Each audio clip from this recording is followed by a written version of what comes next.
नमस्कार दर्शक बंधु शुभ संध्या आमे नहीं आसु देश विदेश राज्यर 20टी गुरुत्वपूर्ण खबर खबरटी भल लगे वीडियो को लाइक करने सहित चैनल न थे सब्सक्राइब करी आपण जिलार ना लिखिदेवे जहाँफल प्रत्येक दिन आपण जिलार खबर किसी ना कि अपडेट पाइपर तेज कौन रही आज सन्धार खबर चलता नजर पकाइबा। प्रथम खबर एक चांचल्य खबर कोरापुट अभावन घटना छात्र बसरू 20 पिला निखोज कोरापुट लंकापुट सरकारी उच्च विद्यालय घटी एभली आशुजनक घटना पंचम श्रेणी 20 पिला छात्रावासरू हठात निखोज होइथिबारु गाँ लोक अभिभावक माने भयभीत होई पड़िथिले।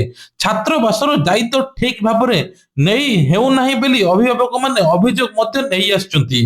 अधिकारी माने केबे भी पिला पई बहुत व्यस्त होउचंती आउ सेपटे मध्य 20 पिला निखोज होइचंती। आख पाखरे खोजिले मध्य मिलु नाती। शेषरे स्कूल ठारू 9 किलोमीटर दूर एक पहाड़ ऊपर समस्त पिला सुरक्षित भावे मिलिथिले।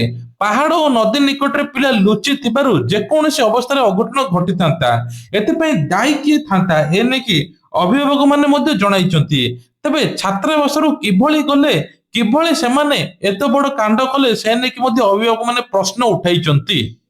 परवर्ती खबर होचे बजार बोलुचे नकली मेडिसिन जहाँ एबे चिंतार विषय पलटिची। तेबे लोक रोग भल करिवे कोन बरम रोग रे पडुचंती एसरे जीवन मध्य केतळे चली जिवो। बजार नकली औषध बढुची प्लावन 4 वर्ष रे पाखापाखि 2.5 कोटी मेडिसिन मध्य जबत होईची। दैनंदिन व्यवहृत होता पान फोर्टी पैंटम टेलमा पारासिटामोल एमिति विभिन्न प्रकार गुरुत्वपूर्ण औषध नकली संस्करण बाजार को पहुंचबारु चिंता बढ़ी जाइछि।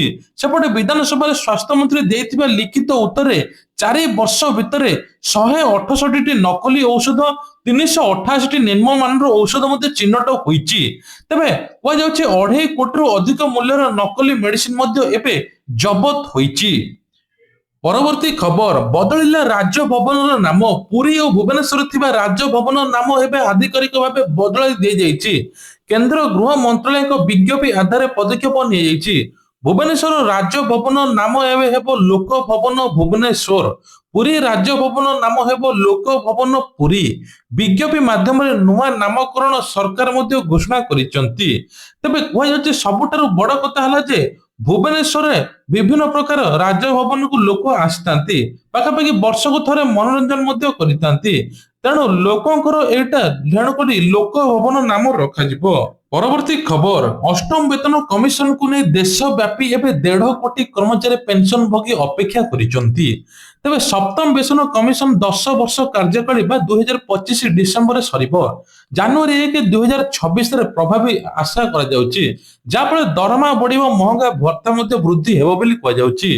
तेबे जेउ मानकर 18,000 टका दरमा अछि 25% वृद्धि हेले 4,500 टका बढ़िबो।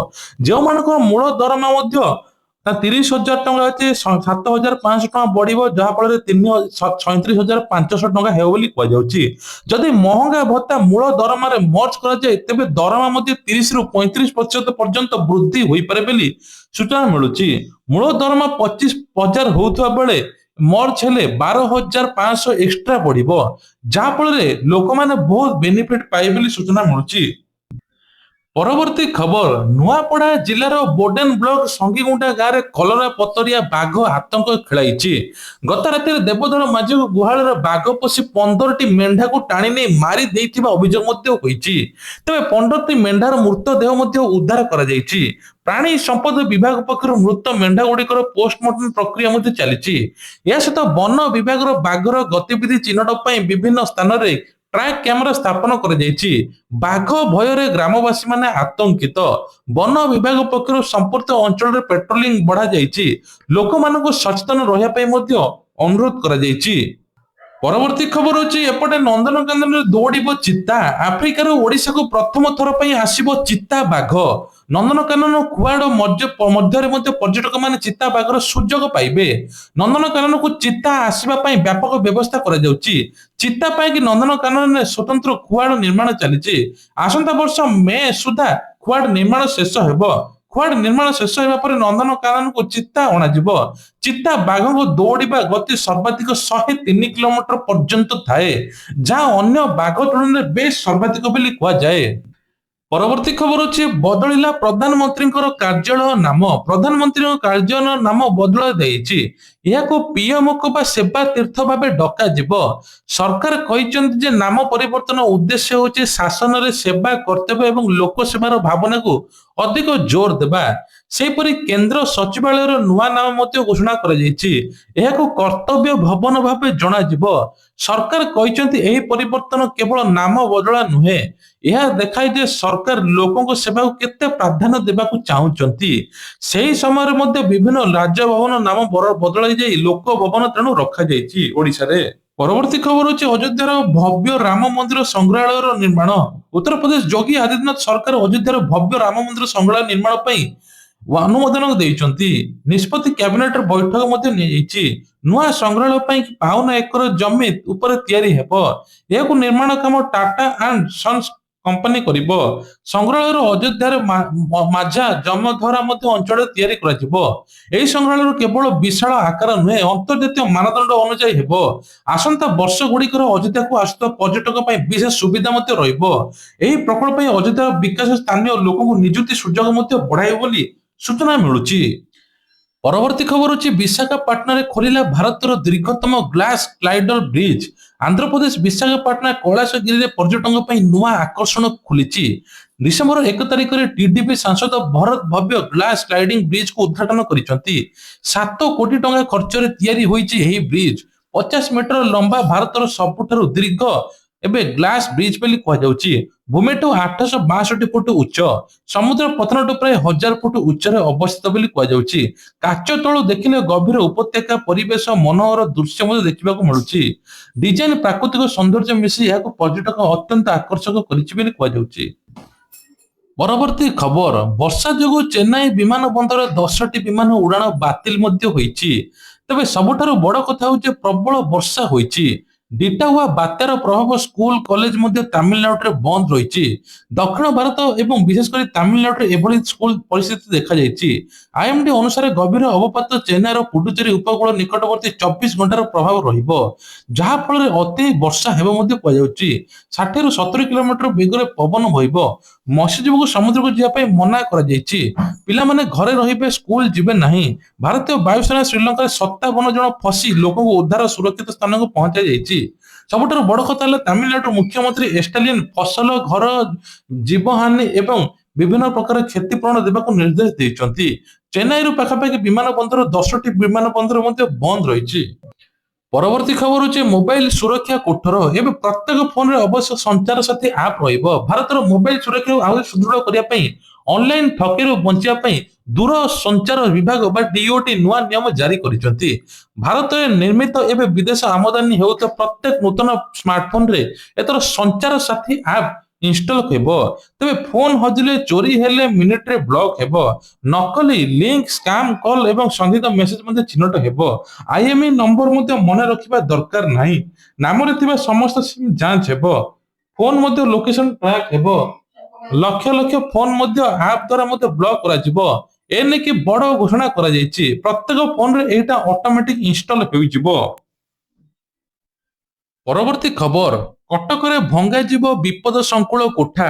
ବିଧାନସଭାରେ ସୂଚନା, କଟକ ସହର ସମସ୍ତ ବିପଦ ସଂକୁଳ କୋଠାକୁ ଖୁବ୍ ଶୀଘ୍ର ଭଙ୍ଗାଯିବ ବୋଲି ବିଧାନସଭାରେ ସୂଚନା ଦେଇଛନ୍ତି ନଗର ଉନ୍ନୟନ ମନ୍ତ୍ରୀ କୃଷ୍ଣଚନ୍ଦ୍ର ମହାପାତ୍ର। ବିଶେଷ କମିଟି ୱାର୍ଡ ୱାର୍ଡକୁ ବୁଲି କୋଠା ଚିହ୍ନଟ ହେଉଛି। ତା ସହିତ ମଧ୍ୟ ସର୍ଭେ ପକ୍ଷରୁ ମଧ୍ୟ କୋଠା ମାଲିକମାନଙ୍କୁ ପ୍ରଥମେ ନୋଟିସ, ତାପରେ ଭଙ୍ଗା କାର୍ଯ୍ୟ ହେବ। ନଭେମ୍ବର 8 ତାରିଖରେ କଟକ ମଣିସାହି ଛକରେ କୋଠାର ଭାଙ୍ଗି ଗୋଟିଏ ପରିବାର ବାପ, ପୁଅ, 5 ମାସର ନାତିଙ୍କ ମୃତ୍ୟୁ ଘଟିଥିଲା। ଏହି ଅଘଟଣରେ 6 ଜଣ ମଧ୍ୟ ଗୁରୁତର ହୋଇଥିଲେ। ବିଶେଷ କରି ମୋହନ ଚରଣ ମାଝୀ ମଧ୍ୟ ଏବେ ମୁଖ୍ୟମନ୍ତ୍ରୀ ପରଲୋକୀ ମାନଙ୍କୁ ମଧ୍ୟ 4 ଲକ୍ଷ ଅନୁକମ୍ପା ରାଶି ଦେଇଥିଲେ। ମାଗଣା ଏବଂ ଉତ୍ତମ ଚିକିତ୍ସା ମଧ୍ୟ ଦେଇଥିଲେ। କିନ୍ତୁ ଏବେ କୁହାଯାଉଛି ପୁରୁଣା କୋଠାକୁ ଚିହ୍ନଟ କରି ତାଙ୍କୁ ତୁରନ୍ତ ଭାଙ୍ଗିବା ପାଇଁ ନିର୍ଦ୍ଦେଶ ଦେଇଛନ୍ତି ସରକାର। ପରବର୍ତ୍ତୀ ଖବର, ପିଏମଶ୍ରୀ ବିଦ୍ୟାଳୟ ହଷ୍ଟେଲରେ 35 ପିଲାଙ୍କ ପେଟ ବ୍ୟଥା, ସମସ୍ତେ ମେଡିକାଲରେ ଭର୍ତ୍ତି।